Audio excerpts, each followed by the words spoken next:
Provinsi Jawa Barat memiliki peran strategis dalam mewujudkan pembangunan berkelanjutan menuju Indonesia Emas 2045. Namun saat ini Provinsi Jawa Barat masih menghadapi berbagai tantangan, seperti angka prevalensi stunting dan kemiskinan yang tinggi. Berbagai upaya terus dilakukan untuk menghadapi tantangan tersebut sehingga dapat mewujudkan masyarakat tanpa kelaparan dan memiliki kehidupan yang sehat dan sejahtera, sebagaimana menjadi tujuan kedua dan ketiga dalam SDGs. Di sisi lain, pemerintah pusat telah menetapkan program makan bergizi gratis yang merupakan langkah strategis dalam mewujudkan sumber daya manusia yang unggul dengan memastikan pemenuhan kebutuhan gizi masyarakat yang berkualitas. Salah satunya melalui asupan susu sebagai sumber gizi yang penting bagi anak untuk memenuhi kebutuhan kalsium, protein, vitamin, dan mineral lainnya.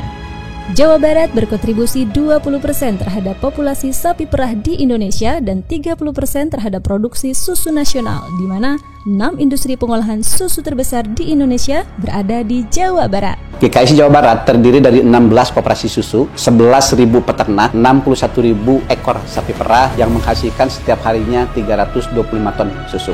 Menjawab tantangan dan peluang yang ada, pemerintah Provinsi Jawa Barat berinovasi melalui program pengembangan sumber bibit sapi perah berkualitas dalam mendukung pasokan susu untuk program makan bergizi gratis atau MBG. Kami mampu menambah produksi sebanyak 4.000 sampai 5.000 liter per hari. Dan ini mampu untuk memenuhi kebutuhan susu di 12 sampai 14 SPPG. Dan tentunya yang terpenting juga adalah mengurangi ketergantungan impor sapi perah khususnya di Jawa Barat.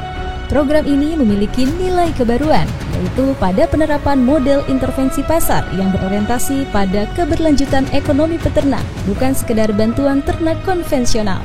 Program ini menghadirkan terobosan dengan menciptakan siklus bisnis melalui mekanisme pembelian pedet dari masyarakat peternak, pembesaran dengan standar mutu terukur, dan penjualan kembali secara bersubsidi kepada peternak. Kami telah menerima pembibitan sapi dari Buni Kasih sebanyak kurang lebih 15 ekor. Alhamdulillah produksinya antara 23 liter per ekor per hari. Nah, dengan adanya pembibitan ini tentunya produksi kami nambah, Pak. Terakhir itu 601 liter per ekor per hari, yang tentunya ini disetorkan ke koperasi peternak sapi Bandung.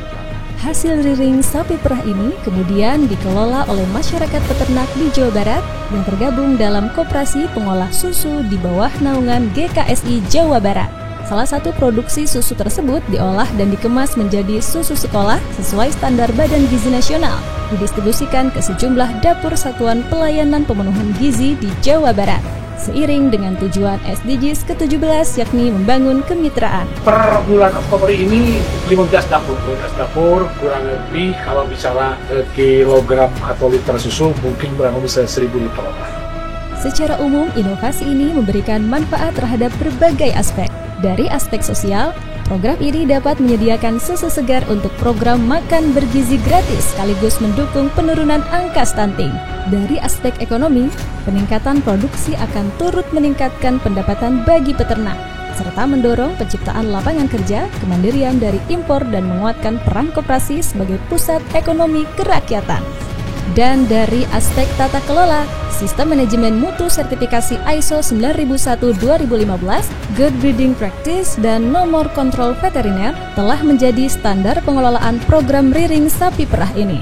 Adanya transfer knowledge melalui media, program edukasi sapi perah Buni Kasih, program refreshment, dan kolaborasi yang dilakukan dengan berbagai stakeholder serta tersedianya SOP, menjadikan program ini dapat direplikasi. Sebagai contoh, pada Kongres Asosiasi Holstein Indonesia telah dilaksanakan pembahasan untuk menjadikan program ini sebagai model dalam mendorong kemandirian pembibitan sapi perah Holstein Indonesia. Kami berharap melalui program riring sapi perah ini, Jawa Barat mampu memastikan anak sekolah mendapatkan gizi terbaik, peternak lokal mendapatkan kepastian pasar, dan ekonomi pedesaan bergerak. Seluruh inovasi ini bermuara pada komitmen pemerintah Provinsi Jawa Barat untuk mewujudkan pembangunan berkelanjutan melalui berbagai inovasi dalam mendukung percepatan pencapaian Sustainable Development Goals menuju Indonesia Emas 2045.